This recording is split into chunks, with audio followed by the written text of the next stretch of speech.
Hello everyone, my name is Ross and I am from Solent FOOD Action. Welcome to today's episode of Solent FOOD Action. On today's episode we'll be learning to make homemade pizza. I will take you through this step by step with simple, easy instructions to follow.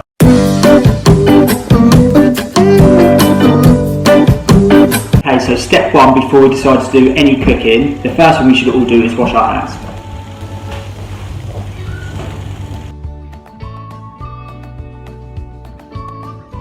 Once we've given our hands a thorough wash, we can start by getting out the ingredients we'll need for this pizza today. So the ingredients that I'll be using on my pizza today are some chestnut mushrooms, some salami, peppers, onion, sweet corn, tomato puree, and some mature cheddar cheese. I can appreciate that not everybody has the same equipment and utensils. That's absolutely fine. Just use whatever you can find in the kitchen that will help assist you in cooking the food. If you have any troubles, you can always go and ask your parents, but remember, it doesn't have to be the same as what I use. Just find what you can and I'm sure it'll be great. So the first step to assembling this pizza is making the dough. We have a mix of dough here, which we'll be adding to 100 millilitres of water mixed in a large bowl. So what we're looking to add is 100 millilitres of lukewarm water. Once we have everything ready, you can use some scissors to open up the packet of mix.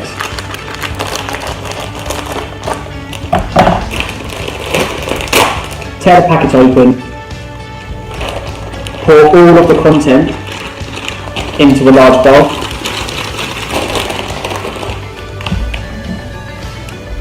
Add your water. We'll then mix it with a fork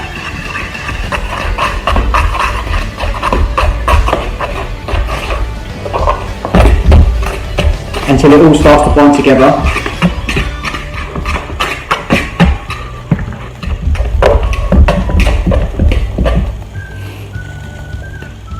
Once we found it start to form together, it should look something like this.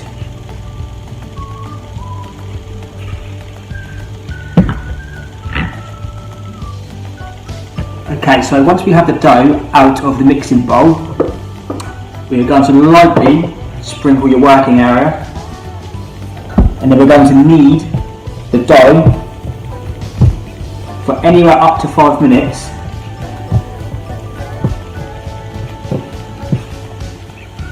until you get a nice stretchy, elasticy dough, which will be perfect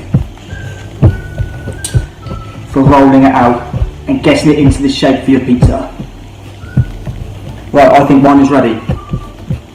So before we go any further, what I'm going to do next is to preheat the oven to 200 degrees Celsius. Okay guys, so with this pizza, I forgot to mention that if you do not have a fan assisted oven and you have a gas oven, I would put the temperature to gas mark 6. Now that the oven is warming up,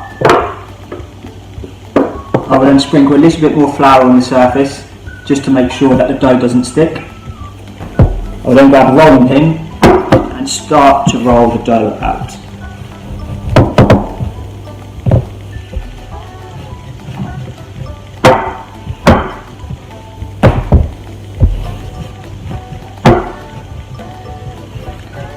Now it doesn't really matter what shape your pizza base is.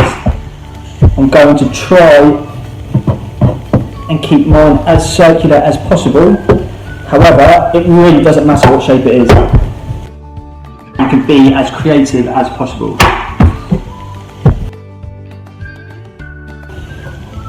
If you're feeling particularly confident, you can even try and give it a spin, which sort of worked. Okay, once you have your base ready, you want to leave it in a dry place for 15 minutes. Whilst we leave the dough to rest, we could start by getting our vegetables, meats and whatever ingredients ready to put on top. Right, a top tip for this would be to, once you have the dough ready, to place it onto whatever baking tray you have. This makes it easier to go in the oven because once you start putting the ingredients on top, it's difficult to move and previously it has torn. Okay, for the next step, you're going to need a chopping board, a sharp knife, doesn't matter how big it is, it can be big or small. A knife to spread, or a teaspoon. Okay, so first off, if you are using a sharp knife, you do need to be really careful and really watch your fingers when you're chopping up these vegetables. To start with, we're going to chop a pepper.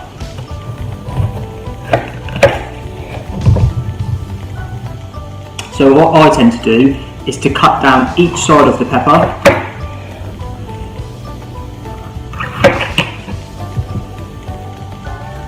until all 4 sides are chopped off, just leaving the core. Once you have your sides chopped up, I will then start to thinly slice the peppers. In order to keep your fingers safe, I tend to use the outside of my thumb to use as a guide. This helps keep your fingers out of the way. And each time you slice a bit of the pepper, you just move your thumb inside and keep moving it.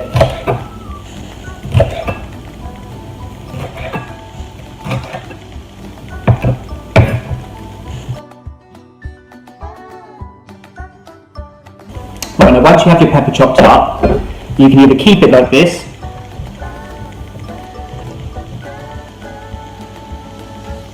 so nice long bits of pepper, or if you would rather, you can chop them up into smaller squares. Now the best way to do this is to line the peppers up, and using the same technique,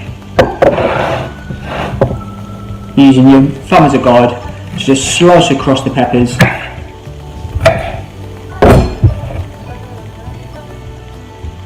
making them into tiny little squares. I also like to try and keep my working area tidy at all times. This is just to help keeping the mess under control. Once I've cut my peppers, I put them into a small dish and I've set them to one side. Next thing I'm going to cut up are the mushrooms. And again, it's the same technique. For me, I find it easier to push the mushroom on its side so it's resting on its stalk. I'll use my thumb as a guide and I will slice the mushrooms up into thin strips. Remember to keep those thick fingers out of the way of that blade. Now as you can see, these are cut into quite large strips, so again you can cut these in half and in half again, or you can chop them as finely as you like.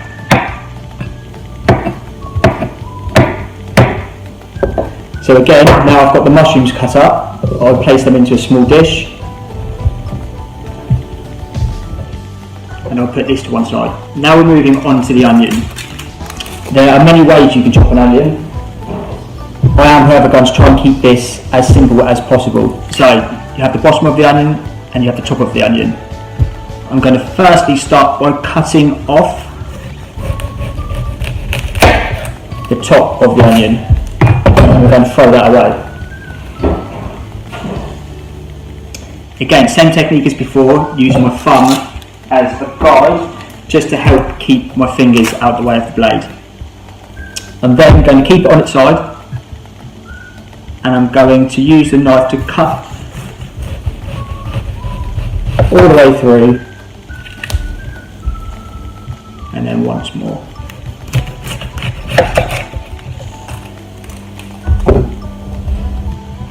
This should give you 2 rings like such. And then what we'll do is we'll peel the outside of the onion to make sure you don't have any of the skin left on it. So what I like to do with my onions now is just to slice straight down the middle.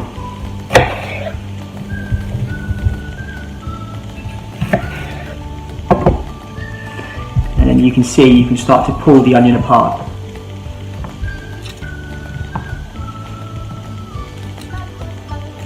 I like to have my onions sliced like this and placed onto the pizza.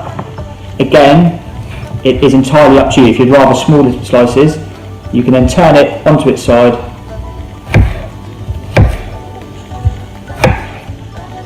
cutting through it, creating lots of small chunks of onion. Now I have all the vegetables cut up, we're going to grate the cheese. So for this you will need to get out your cheese grater. And then, depends on which side you'd like to use. I prefer to use this side. We'll then start to grate the cheese. Up and down until you think there's an adequate amount of cheese for your pizza.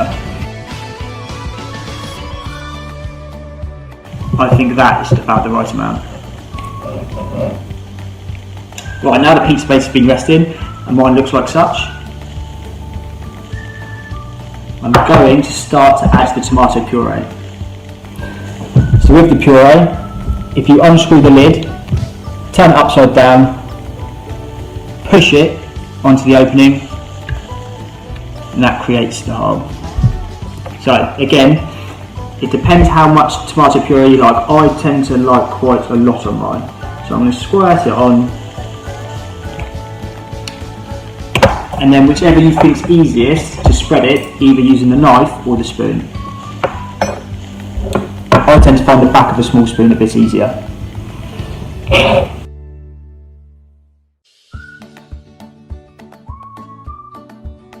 Okay, so mine looks like that. Now we can start adding the cheese.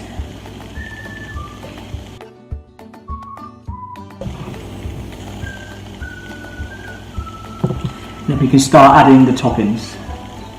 We can start placing out the onions. There's no order you need to follow for this, just however you think best.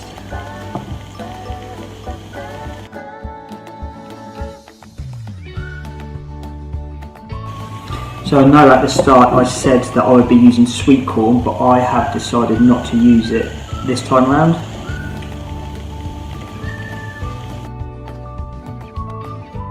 Okay, and to finish off, I'd just like to add a little bit of salt, a little bit of pepper, and then it's ready to put into the oven. We're going to place this in the centre of the oven on the preheated oven of 200 degrees, and we're going to cook it for 17 to 19 minutes, so make sure you put a timer on. And now we wait. Okay, so after 17 minutes my pizza looked ready, so I decided to get it out of the oven, and this is the final product.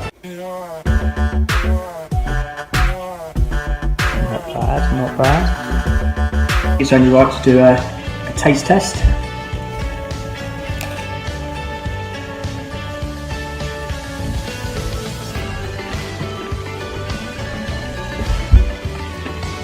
Lovely.